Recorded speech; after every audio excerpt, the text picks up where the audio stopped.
So I think we could probably tie this one maybe together. It's basically about, the unanswered questions, or what the trial should prioritize with DLBCL. What are the unanswered questions for prioritizing certain trials? And then basically, are there any specific trials, that we think could have an impact on clinical practice? I think they're almost kind of like the same And I questions. We think we know that talked we about a have, lot of those. But I yeah. think the question, okay, so I'm going to change the question around a little bit to two parts. Part one is, what are you most excited about ASH? And what study do you want at ASH? That, excuse me, that are you looking forward to seeing at ASH? That's number one. Then number two, what next study would you like to design if you could design the best study to answer a specific question that's important to you? I guess All I right, would they told say, me. yeah, I'm just thinking about what are the next trials that I want to open within our facility. I'm not necessarily looking at anything that I think is going to be resulted out at this particular ASH that's going to change my current practice. But either what trials are open that I'm not aware of that I need to have locally, or what might be on the far horizon. Josh? I would agree with. Oh, go ahead. Sorry, go ahead, Josh. Yeah, a lot of very cool things coming out at ASH. You hinted, Ruemu, first at innovative things, cool science fiction-y things that are coming down the pike. And Tara already mentioned a couple of these things. One of them are some of the new bispecifics. She mentioned an AstraZeneca one, which is targeting CD19 instead of CD3. I think that's a very big deal because an understated problem, going to be a big unmet need, is that after these CD20 bispecifics, the rate of antigen escape is not clearly defined yet, but is, I think, quite high. We have different trials saying it's 38 or 50 or 67%. It's going to be real high. So we're going to have a lot of CD20 negative patients, DLBCL, but also follicular and some of these others as well. So we're going to have a lot of these CD20 negative patients. A big chunk of our armamentarium just went away. You can't give R squared, we don't think it'd be as effective if they don't have CD20, a lot of rituximab-based regimens. So CD19 bispecific, very cool. Actually, similarly, AstraZeneca has this very cool first bispecific that's not CD3 targeting, a CD20 by CD8, because it seems like the CD8s are doing most of the work and maybe the CD4s are giving the CRS and some of the other adverse effects. So a CD8 by CD20 might be safer and maybe just as effective. So they're going to have some preclinical data. I think the clinical data we're still waiting for that. So those are cool kind of coming down the pike, almost science fiction-y things a bit.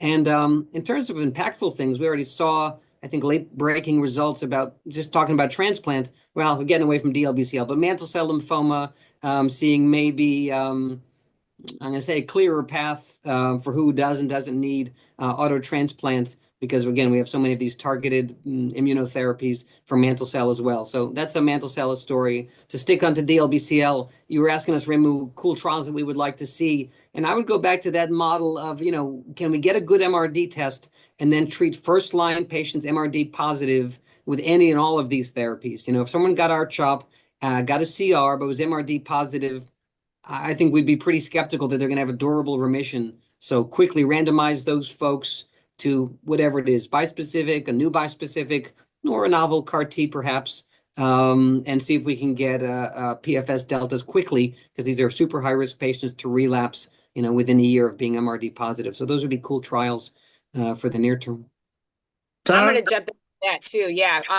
So a trial that I think would be awesome, and we've kind of all talked about this a little bit, is that, do we do something where it's bispecific, X amount of cycles, CAR T, bispecific? Like, are we going to rev up? We don't talk about this with ALL, right? We know that bispecifics pre-CAR T that's not a great situation, but we know within our non-Hodgkin's lymphoma, there is data to suggest that doing bispecific therapy before CAR T, almost revs up and sort of primes those T cells. So is there something to look at giving bispecifics, as a cytoreduction, maybe doing an MRD, deciding who really needs to go on to CAR and who can just maintain on the bispecific, then going to CAR on those patients, and then obviously it's going to be a higher risk group, right? So then getting the almost like a bispecific, sandwich. It's the bread, if you will.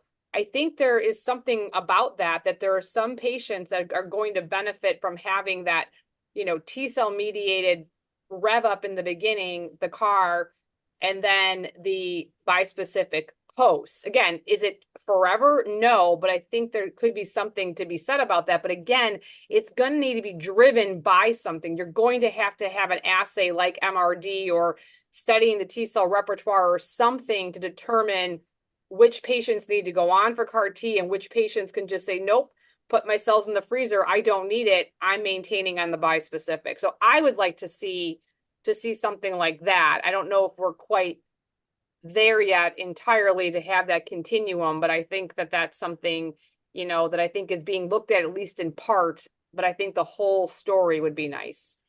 So follow up on that. Who foresees a world where a patient is newly diagnosed with diffuse large B-cell lymphoma and they never get chemotherapy and they go straight on to CAR T? And then I'm going to ask that same question with bispecific. So quick answer so that all three of you.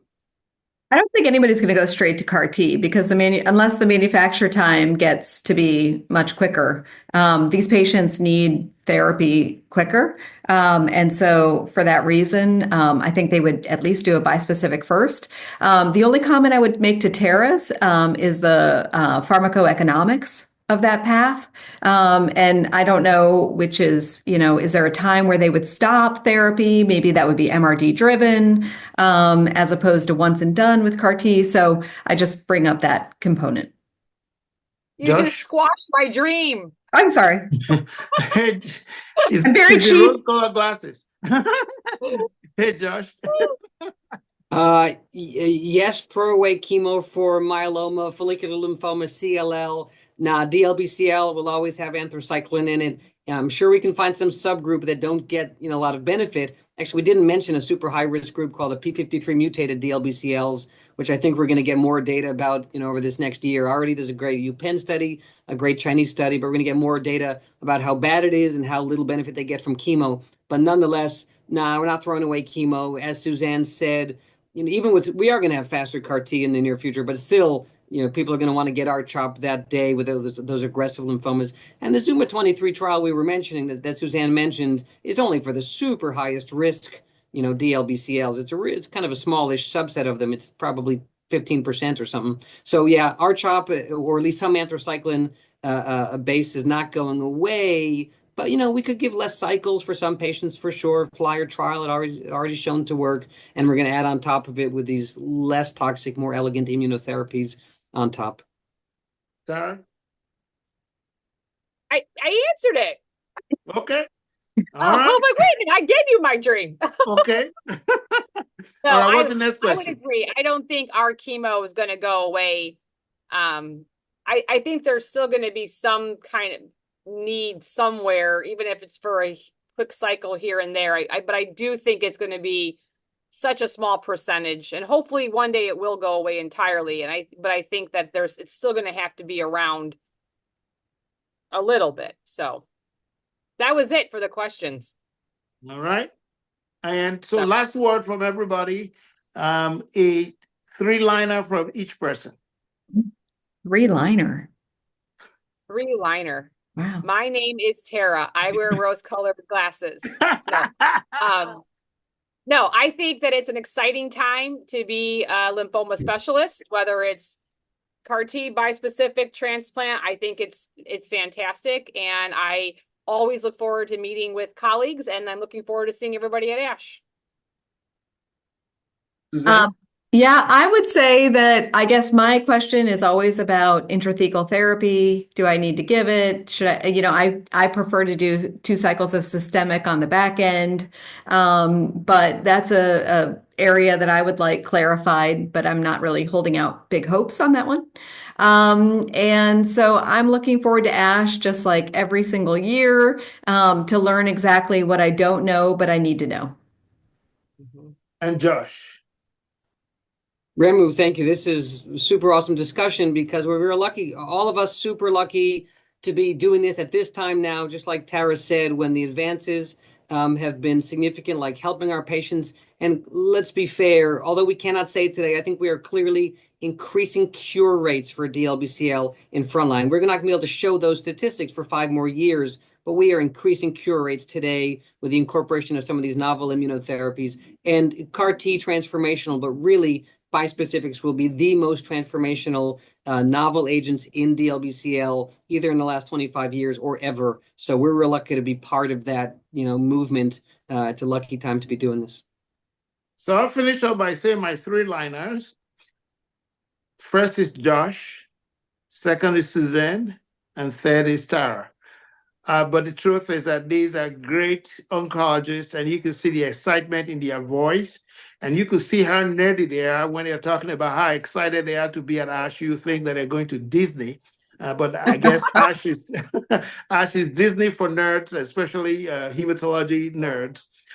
So thanks you guys for being such great panelists. This is a great time to treat hematologic malignancies. I said my dog would bark, and I guess she's barking right now. But without much ado, thanks and God bless. Bye, guys. See you guys at ASH. Bye. Thanks, everybody. See you soon. See you soon.